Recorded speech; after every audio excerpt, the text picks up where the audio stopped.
और आइए अब बात करते हैं दुनिया के एक दूसरे वॉर फ्रंट की। बड़े एक्शन की तैयारी में पेलोसी के दौरे से बौखलाया चीन। ताइवान को चारों तरफ से घेरकर शुरू की गई है सैन्य ड्रिल। वॉर ड्रिल के नाम पर चीन ने ताइवान को 6 जगहों से घेरा हुआ है। चीन की ओर से ताइवान के किसी हिस्से पर हमले का भी अंदेशा है। चीन ताइवान तनाव पर अमेरिकी सेना की पैनी नजर बनी हुई है। हमने देखा किस तरह से अमेरिकी संसद की स्पीकर नैन्सी पेलोसी ताइवान पहुंचती हैं, चीन की तमाम धमकियों को नजरअंदाज करके और लौट भी आती हैं। इस दौरे के बाद चीन की बौखलाहट लगातार सामने आ रही है। और TV9 भारतवर्ष लगातार आपको ये बताता आया कि किस तरीके से पिछले 48 घंटे सबसे ज्यादा क्रूशल बने रहे। और अब हम आपको जल्दी से ये भी जान लेते हैं और बता देते हैं कि चीन और ताइवान के बीच इस बार अचानक से ये जो तनाव इतना ज्यादा बढ़ गया है उसे हम गंभीर क्यों कह रहे हैं। बस एक कॉल कर सकती है आपको कंगाल। खाली हो सकता है बैंक खाता। कैसे? देखिए मेरे साथ, जागते रहो सिर्फ मनी9 पर। अभी डाउनलोड करें। तो इस स्थिति में कई बड़ी बातें अब आपके सामने, जहां चीन ने अमेरिकी कांग्रेस की स्पीकर नैन्सी पेलोसी को ताइवान ना आने की पहले चेतावनी दी और उसके बाद चीन ने यहां तक कह दिया था कि अगर पेलोसी यहां पर आती हैं तो उनके विमान पर हमला हो सकता है। और इस बीच चीन की जिन धमकियों की हम लगातार यहां पर बात कर रहे हैं, उनसे डरे बिना ही नैन्सी पेलोसी ने ताइवान का ये सफल दौरा भी कर लिया। अब पेलोसी के इस दौरे से चीन की बौखलाहट, उसका हम लगातार जिक्र इसलिए कर रहे हैं क्योंकि ताइवान पर हमले का खतरा अभी भी बना हुआ है। फिलहाल चीन ताइवान के चारों ओर भीषण सैन्य ड्रिल भी कर रहा है और इसी को लेकर लगातार खबरें भी आ रही हैं, जो अब विपिन आपको इंफॉर्मेशन वॉल पर बताएंगे कि स्थिति क्या संकेत दे रही है। बिल्कुल, बहुत ज्यादा हालात तनावपूर्ण है और नैन्सी पेलोसी के वापस जाने के बाद भी चीन की बौखलाहट कम नहीं हुई है। चीन के लगातार लड़ाकू विमान ताइवान के इलाके में घुसपैठ कर रहे हैं और सीधी धमकी यही है कि हम इस हालात में आपको छोड़ने वाले नहीं है। हालांकि अमेरिका की निगाह है और अमेरिका ने भी यह साफ कर दिया है कि वो ताइवान को अकेला नहीं छोड़ने वाला है और अमेरिका ही वो ताकत है जिसके दम पर ताइवान जितना छोटा सा मुल्क चीन जैसे ताकतवर मुल्क से, बड़े मुल्क से भिड़ने की हिम्मत कर रहा है। और आपको दिखा दें कि ड्रैगन के घेरे में कैसे ताइवान है और आपको इस डिटेल को भी बताते चलते कि पीएलए ने ताइवान के चारों तरफ कुल 6 नो एंट्री जोन बना दिया है। यानी 6 तरीकों से, 6 जगहों से ताइवान को घेर लिया गया है और 9 नॉटिकल माइल जो मिनिमम दूरी है जहां पर चीन की सेना पीएलए पहुंच चुकी है, उसकी दूरी महज 9 नॉटिकल माइल है। इसके अलावा आपको बताते चले कि इन 6 रास्तों से किसी भी पैसेंजर प्लेन या शिप को ताइवान जाने की वार्निंग, ना जाने की वार्निंग दी गई है और कई सारी ऐसी भी फ्लाइट्स हैं जिनको कैंसिल किया गया है। ताइवान के चारों ओर चीन के J-20 फाइटर जेट्स और युद्धपोत तैनात कर दिए गए हैं, जिसके बाद ताइवान पूरी तरह से चीनी सेना ने, चीनी आर्मी ने, चीनी नेवी ने ताइवान को घेर लिया। इसके अलावा पीएलए की ये सैंड ड्रिल समंदर और आसमान दोनों में हो रही है, यानी जल, थल, वायु तीनों तरह से घेरने की कोशिश है। यह ड्रिल भारतीय समय के अनुसार आज सुबह 9:30 बजे शुरू हो चुकी है और 7 अगस्त तक यानी अगले 3 दिनों तक चलेगी। और चीन ने नक्शे में 6 जगहों को दिखाया है जहां पर पीएलए मिलिट्री ड्रिल कर रही है और इस नक्शे को बाकायदा जारी भी किया गया है और दुनिया को भी बताने की कोशिश है कि ताइवान के साथ बेशक दुनिया का सबसे ताकतवर मुल्क खड़ा है, लेकिन हमने उसको घेर रखा है। चीन ने ताइवान के पूर्व में समुद्र में मिसाइलों का परीक्षण भी किया है और बताने की कोशिश, और इस ड्रिल में क्या खास है वो भी आपको दिखाने की कोशिश करते हैं। दरअसल असली हथियारों का इस्तेमाल इसमें करने की कोशिश की गई है, असली गोला बारूद का इस्तेमाल किया जा रहा है। यानी ड्रिल सिर्फ दिखाने के लिए नहीं है बल्कि अपनी ताकत का एहसास कराने के लिए भी है। Long range live fire shoot किया जा रहा है, मिसाइलों का टेस्ट किया जा रहा है और तमाम चीजों से ताइवान को डराने की कोशिश की जा रही है। निनाद सेठ सर, मैं आपसे जानना चाहूंगा कि आप बतौर फॉरेन एक्सपर्ट इस पूरे मसले को कैसे देखते हैं? अमेरिका कितना ताइवान का साथ दे पाएगा? और अब जब चीन ने ताइवान को चारों तरफ से घेर लिया है तो इस धरती पर, इस भूमि पर आगे क्या होगा? क्या दोनों देशों के बीच युद्ध जैसे हालात बनेंगे या युद्ध होगा?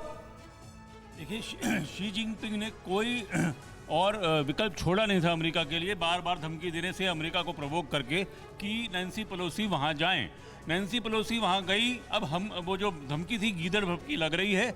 आप ये समझिए कि चाइना के पास कोई भी अच्छे ऑप्शन नहीं है। चाइना के पास 4 ऑप्शन है। पहला ऑप्शन है, हम ये भूल जाते हैं ये पाकिस्तान इंडिया नहीं है, चाइना और ताइवान के बीच में हर साल $328 बिलियन का ट्रेड होता है। This is 3 times India's entire exports. हाँ, तो वो या तो ट्रेड को अगर वो रोकते हैं तो चाइना की इकोनॉमी भी हर्ट होगी, पहला ऑप्शन। दूसरा ऑप्शन चाइना के पास ये है कि वो अमेरिका के साथ, अमेरिकी कंपनियों को जो चाइना में मेरे ख्याल से करीबन $570 बिलियन का इन्वेस्टमेंट है, उनको हर्ट करे तो अमेरिका चाइनीज कंपनीज को हर्ट कर सकता है।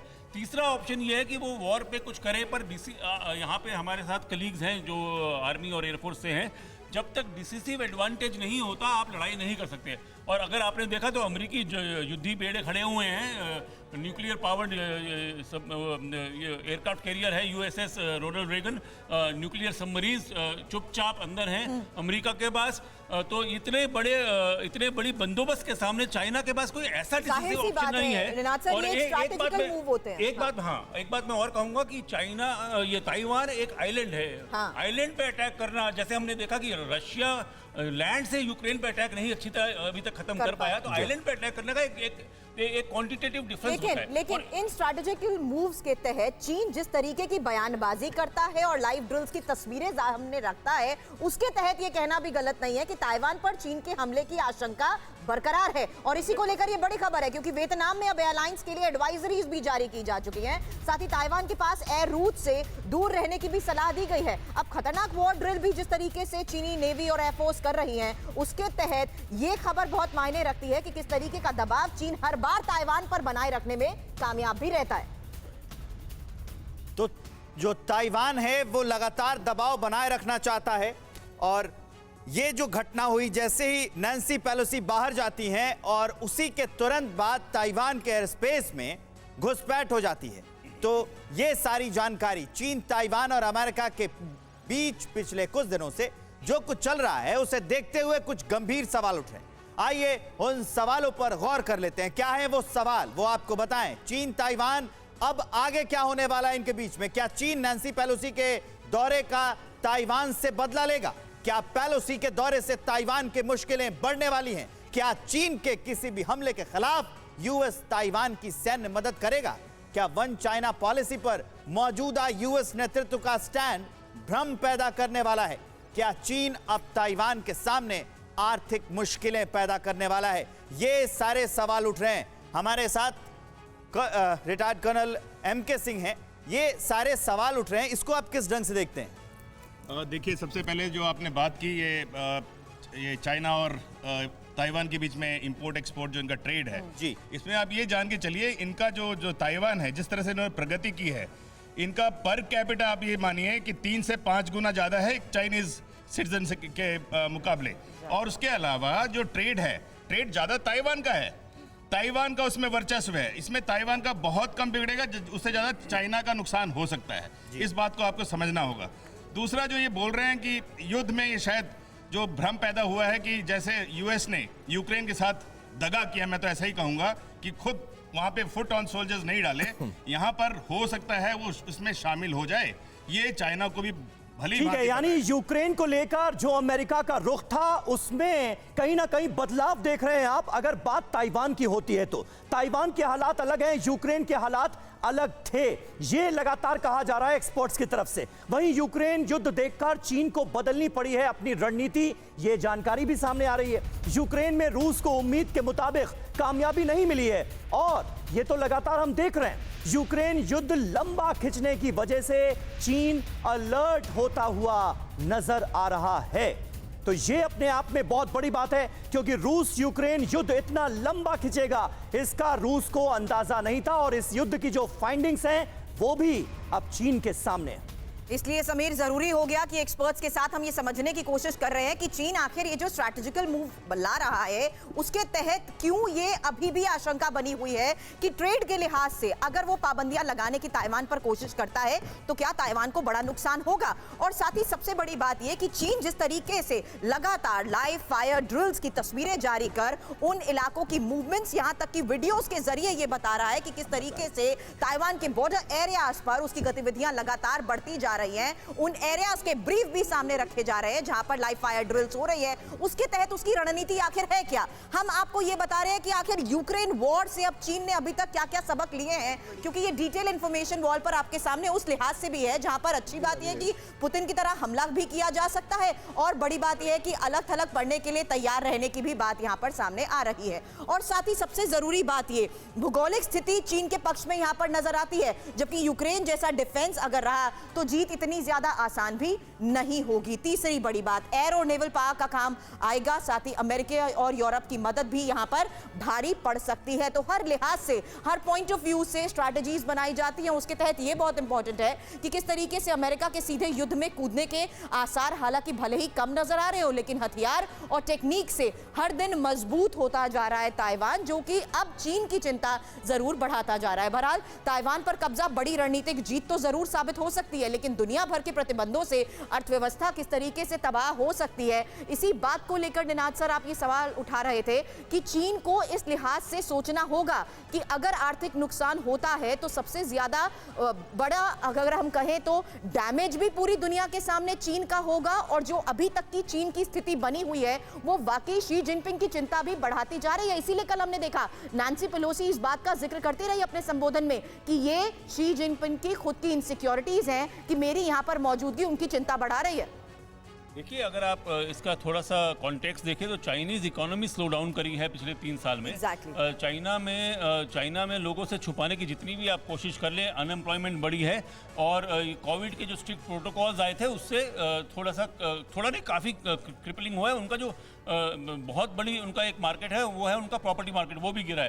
तो अब शी जिनपिंग के लिए ये दिक्कत है कि क्या वो इसको डिस्ट्रैक्शन कर सकते हैं, मुझे नहीं लगता, क्योंकि ये अब और आर्थिक दिक्कतें बढ़ाएगा। पर स्ट्रैटेजी में कभी कभी आर्थिक दिक्कतों को किनारे रख के स्ट्रेटेजी की जाती है।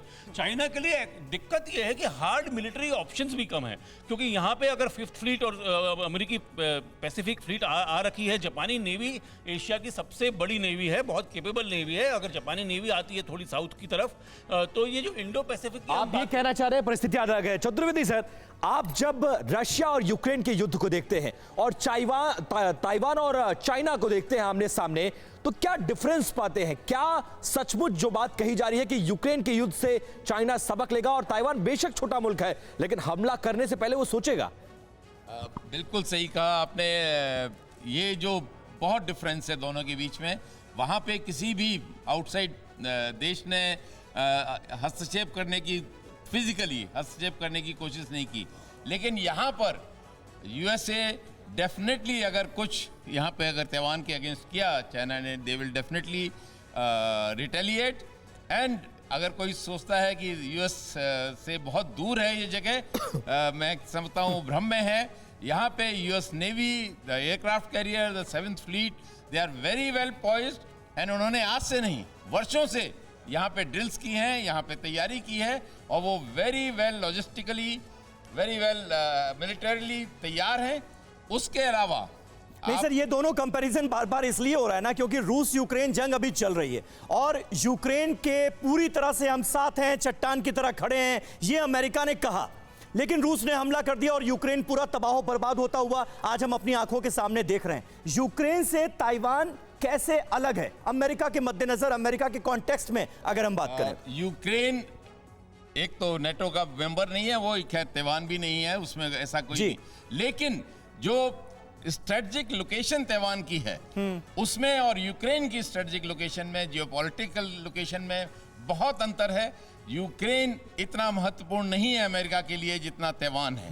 अगर ताइवान को उन्होंने किसी तरह से भी छेड़ा तो ये एक फ्लैश पॉइंट हो सकता है, रिटेलिएशन होगा, लेकिन मैं समझता हूं कि war is the last resort. उससे पहले बहुत कुछ और चीजें सबेर, इस बीच महत्वपूर्ण सवाल यह है कि जब हम यूक्रेन का जिक्र करते हैं तो उसके साथ नाटो के तमाम वो देश हैं जो प्रत्यक्ष रूप से या अप्रत्यक्ष रूप से यूक्रेन के साथ है, जबकि ताइवान के साथ ऐसी स्थिति नहीं। अगर अमेरिका को छोड़ दें तो बहुत सारे कोई भी ऐसे देश अभी तक सामने नहीं आए हैं जिन्होंने ये कहा हो कि अगर युद्ध होगा तो हम साथ देंगे। ऐसे में श्याम कुमार सर, परिस्थितियां अगर बनती हैं तो कैसे युद्ध होगा, किसका पलड़ा भारी पड़ेगा? क्या आपने भी खरीद लिया है गलत शेयर?